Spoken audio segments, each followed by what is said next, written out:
আমরা আগের এক পর্বে আর্থ্রাইটিসের যন্ত্রণা ম্যানেজমেন্ট, পেন রিলিফ নিয়ে আমরা আলোচনা করেছি। আজকের আমরা একটু ন্যাচারাল রেমেডিজের কথা বলবো, যেটার মাধ্যমে আর্থ্রাইটিসের যন্ত্রণা উপশম করা যায়। আজকের আলোচনা সেই প্রসঙ্গে সীমাবদ্ধ রাখবো। তো সরাসরি আমি বলবো যে একটা খাবারের কথা, এই টার্মারিক, হলুদে কুরকামিন বলে একটা কম্পোনেন্ট আছে, যেটা ন্যাচারাল অ্যান্টি ইনফ্ল্যামেটরি কম্পাউন্ড। এটা আর্থ্রাইটিস পেশেন্টদের পেন রিলিভ করতে ভীষণভাবে সাহায্য করে। তো সাপ্লিমেন্ট হিসাবে 500 মিলিগ্রাম প্রতিদিন এই হলুদ খাওয়া যায়। হলুদ ডাস্ট একটু দুধের সাথে মিশিয়ে খাওয়া যায়।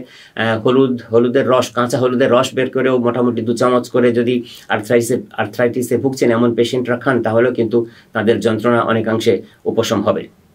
আরেকটি খাবারের কথা বলবো, সেটা হচ্ছে ওমেগা 3 ফ্যাটি অ্যাসিড।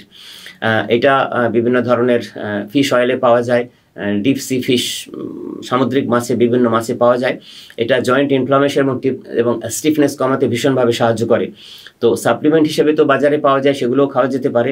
না হলে বিশেষভাবে যে ধরনের নোনা মাছ আমাদের বাজারে পাওয়া যায়, ভোলা, ভেটকি, গুড়জালি, লোটে, অনেক ধরনের ইলিশ মাছ, বিভিন্ন ধরনের মাছ হচ্ছে ওমেগা 3 ফ্যাটি অ্যাসিডের রিচ সোর্স, যেটা অ্যান্টি ইনফ্ল্যামেটরি প্রপার্টি আছে। এবং রেগুলার বেসিসে মাঝে মধ্যে খেতে পারলে কিন্তু আর্থ্রাইটিসের পেশেন্টরা অনেকাংশেই যন্ত্রণা থেকে উপশম পাবেন। এরপর আরও অনেক খাবার আসছি, তার মধ্যেই যেটা বলবো, একটা হিট অ্যান্ড কোল্ড থেরাপি বলে একটা থেরাপি আছে। সেটা হচ্ছে অল্টারনেট করে দিতে হয় কিছুক্ষণের জন্য একটা হিটিং প্যাডে, যেখানে জয়েন্টটা সোয়েলিং হয়ে আছে, স্টিফনেস হয়ে আছে, সেখানে ইউজ করা কয়েক মিনিট, আর তার কিছুক্ষণ পরে আবার কোল্ড থেরাপি মানে আইস প্যাক নিয়ে সেখানে দেওয়া। তো ওয়ার্ম টাওয়েল নিয়েও করা যায়, সেটা 10 থেকে 15 মিনিট, আর আইস প্যাকটা দিতে হবে 5 থেকে 10 মিনিট। এটা অল্টারনেট করে করলে ইনস্ট্যান্ট কিন্তু পেন রিলিভ হয় আর্থ্রাইটিস পেশেন্টদের, মূলত প্রায় সব ধরনের আর্থ্রাইটিসের ক্ষেত্রে। আরও খাবারের প্রসঙ্গে যদি আসি, জিঞ্জার, আদারও কিন্তু অসাধারণ অ্যান্টি ইনফ্ল্যামেটরি প্রপার্টি আছে। আর্থ্রাইটিসের সব ধরনের সিমটম কমাতে অনবদ্য। আমরা এখন এগুলোকে খাবার হিসেবে ভাবি, কিন্তু ঠিকভাবে ব্যবহার করতে পারলে খাবারই ওষুধ, আবার খাবারই বিষ। তো যদি আদা পরিমিত পরিমাণে খাওয়া যায়, জিঞ্জার টি তো অনেকে খান, তো যেহেতু আর্থ্রাইটিস পেশেন্টদের জন্য বলছি, তাহলে আরেকটু পরিমাণে বেশি হতে হবে। জুস এক্সট্র্যাক্ট করে খাওয়া যেতে পারে, বা একটু ম্যাসেজ করেও কাজে লাগে। আদার রস জয়েন্ট যেখানে ফুলে গেছে সেই অ্যাফেক্টেড এরিয়াতে যদি অয়েলের মতন করে ম্যাসাজ করা যায়, তাহলেও কিন্তু আর্থ্রাইটিসের পেন অনেকাংশে রিলিফ হতে পারে।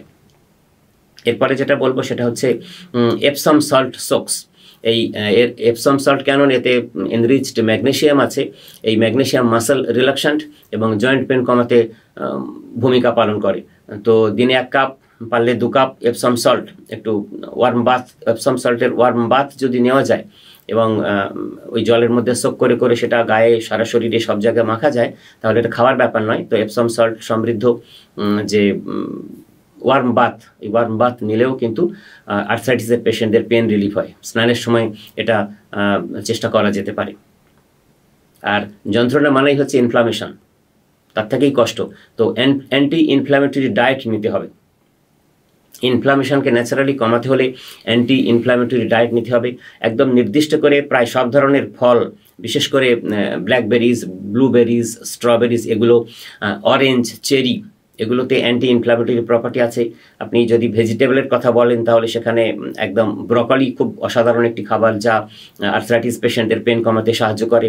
আর নাটস অ্যান্ড সিডসের মধ্যে walnut, chia seeds, flax seeds, এগুলোও কিন্তু অনবদ্য আর্থ্রাইটিসের পেশেন্টদের ন্যাচারাল পেন রিলিভার হিসেবে। আজকাল এসব নিয়ে অনেক সাপ্লিমেন্ট বাজারে চলে এসেছে। আমি ইনসিস্ট করবো সবসময় ন্যাচারাল এই খাবারগুলো খাদ্য তালিকায় রাখার জন্য। আর এই অ্যান্টি ইনফ্ল্যামেটরি ডায়েট প্রসঙ্গে সবসময় নেগেটিভ দিকটি উঠে আসবে, যে কোন খাবার তাহলে অ্যাভয়েড করলে আরও ভালো, ইনফ্লামেশনটা কমবে। সেটা হচ্ছে সব ধরনের প্রসেসড ফুড। আমরা জানি কোনগুলো প্রসেসড ফুড, সুগারি স্ন্যাক্স এবং রেড মিট, এই 3টে জিনিস খাদ্য তালিকা থেকে বাদ দিতে হবে। আরেকটা জিনিস, মজার জিনিস আছে ন্যাচারাল রেমেডির মধ্যে, সেটা হচ্ছে ক্যাপসায়াসিন ক্রিম।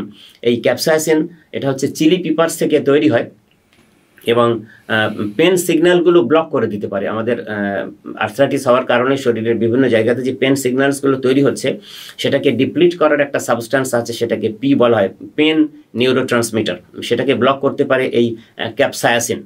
তো এটাও অ্যাপ্লাই করতে হয় দিনে 2-3 বার। অ্যাফেক্টেড এরিয়াতে এই ক্রিম হিসেবে পাওয়া যায়।